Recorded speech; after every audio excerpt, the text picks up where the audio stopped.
کیا کبھی آپ نے سوچا ہے ایک لڑکی اپنا گھر چھوڑ کر آپ کے گھر کیوں آتی ہے؟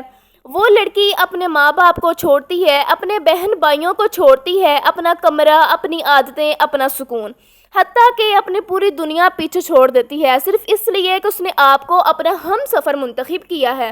لیکن اگر شادی کے بعد وہ کہہ دے میں الگ گھر میں رہنا چاہتی ہوں تو فوراً کہا جاتا ہے تم میرے ماں باپ سے مجھے الگ کرنا چاہتی ہو۔ لیکن ذرا ٹھہریں، کیا ہر بار الگ گھر مانگنے کا مطلب ماں باپ سے رشتہ ختم کرنا ہوتا ہے؟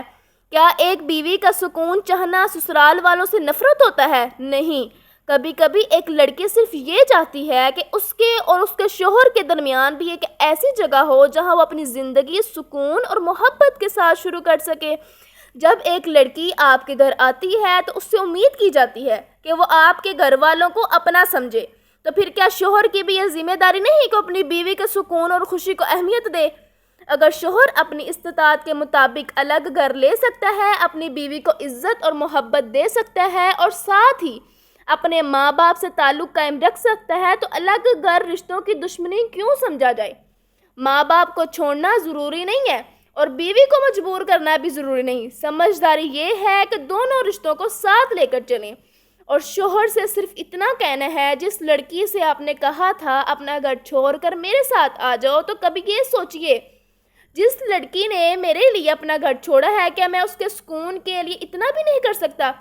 اسے محل نہیں چاہیے، اسے دنیا کی ساری دولت نہیں چاہیے، وہ صرف ایسا گھر چاہتی ہے جہاں اسے محسوس ہو یہ صرف میرے شوہر کا گھر نہیں، یہ میرا بھی گھر ہے۔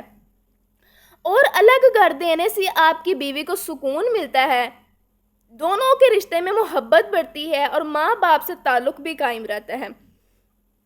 تو اس میں نقصان کس کا ہے؟ کبھی کبھی مرد ہونے کا مطلب یہ نہیں کہ اپنی بات منوائی جائے، کبھی مرد ہونے کا مطلب یہ بھی ہے کہ اپنی بیوی کی دل کی بات کو سمجھا جائے، جہاں ممکن ہو اپنی بیوی کے لیے آسانی پیدا کی جائے۔ جس لڑکی نے آپ کے لیے اپنا گھر چھوڑا ہے، اس کے لیے ایک گھر بنانا کوئی احسان نہیں ہے، بلکہ اس کی قربانی کی آپ کو قدر کرنی چاہیے۔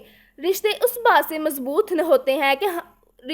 بات سے مضبوط نہیں ہوتے کہ ہم نے کسی کو اپنی بات ماننے پر مجبور کر دیا۔ رشتے تب مضبوط ہوتے ہیں جب دونوں ایک دوسرے کے لیے جھکنا سیکھیں۔ جزاک اللہ خیرا کثیرا۔